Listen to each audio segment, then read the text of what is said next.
First presentation is on the topic Cell Electrochemical Simulation with GT-AutoLion by Mr. Sriram from Mercedes-Benz Research and Development, India. I would like to call upon stage Mr. Sriram with a huge round of applause.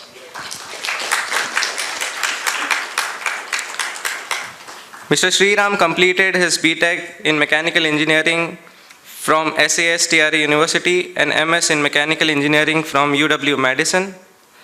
In his 3-year journey with Eaton, he worked on supercharger and ball train. He is currently a part of MBRDI as a technical lead.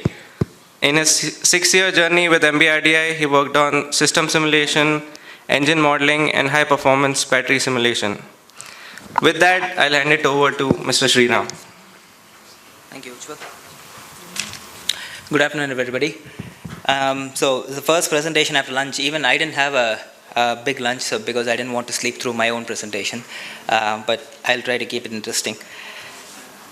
So what I want to talk about today is the work that my colleagues did for electrochemical simulation of cells using AutoLion. This was primarily not done by me, and I'm not saying this because I don't want you to ask tough questions, but it was done by my colleague and I am representing them. So I want to cover these points with you. First of all, what's the objective? And is aging prediction even important? And then I also want to cover the basic terminologies. Now, many of you here might be experts in battery. So these terminologies are not for you. They are not textbook precise. I just wanted to give to an intelligent audience a plain English way of talking about all the jargons. So don't throw stones at me if it's not accurate. And then I will cover what we did with the AutoLion. So what's the objective? It's very simple. It's to predict the life cycle of cells so that we can find out when they will degrade below their optimum performance. Right? It's pretty simple. Now, the question is, do we need to care about this life cycle, or do we need to care about cell aging? Right? It's pretty obvious why one would care about performance, pretty obvious why one would care about thermal, but do we need to care about cell aging? And to answer that question, we ask another question, which is, what is the effect of cell aging? What happens when a cell ages? So it turns out there are 3 parties that are affected because of cell aging, right? The first is obviously the customer. So very simply, the driving range of their car will reduce because of aging. We see that with our cell phones. So if, let's say, a customer buys a brand new electric car, Mercedes-Benz, let's say EQS, and you got 500 kilometers range out of your overnight charge, after 5 years, we want to know if it will be 500 kilometers of range or lower. So it's a pretty important detrimental effect for our customer. For us also, as a manufacturer, it is important because, well, first of all, you have to know how long the cells will last so that you can design your warranty around it.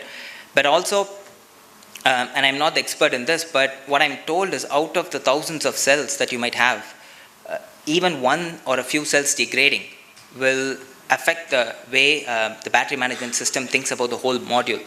So the whole pack will be affected in terms of current draw or what have you.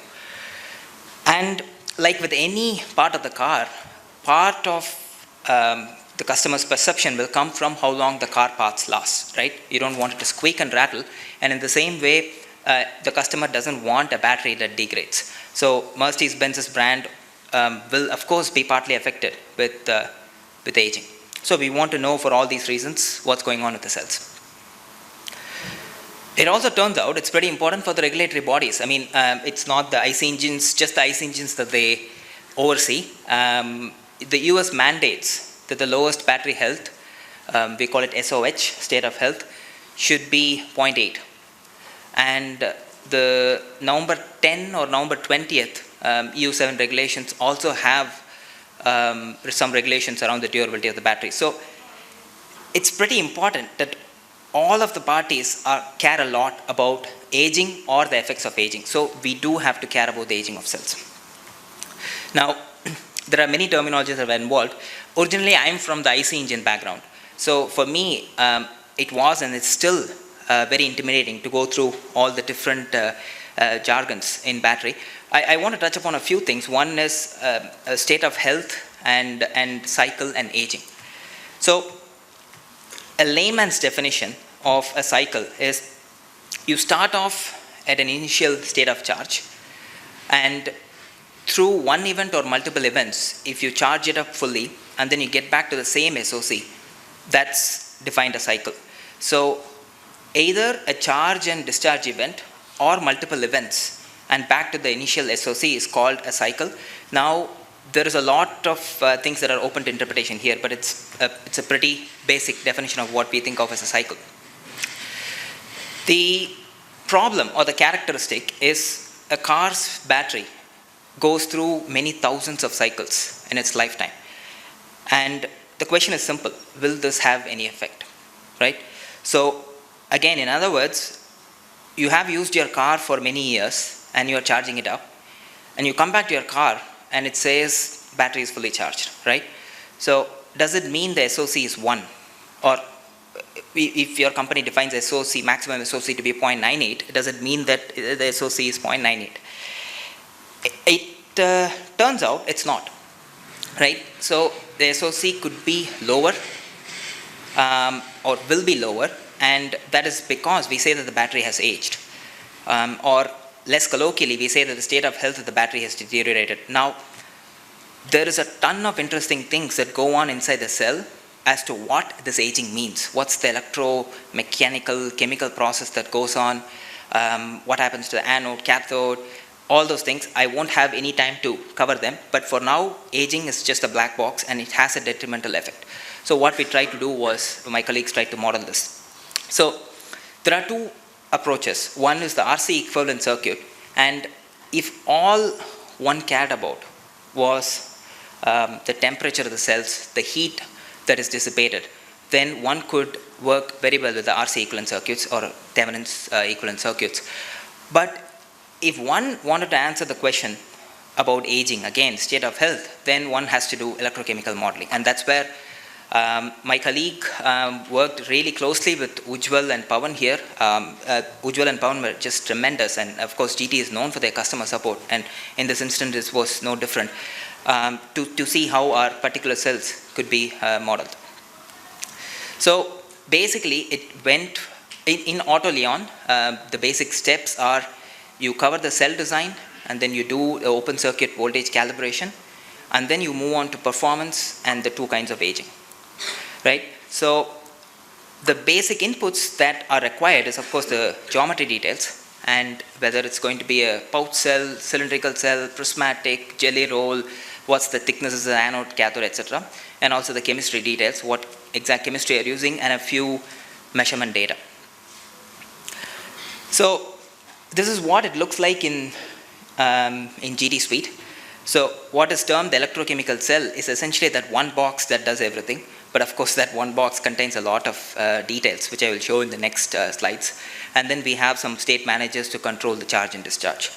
So it's a rough screenshot of how it looks in GT Suite. So essentially, when we go into the AutoLion model, you can specify a bunch of details regarding cathode, the geometry and the chemistry, a bunch of details regarding anode, and how they are put together in the assembly section, right? And this does require a lot of data from your supplier. But once you do that, whatever you don't have, or some of the parameters can now become part of your optimizer setup so that you can calibrate your cell according to the data that you have.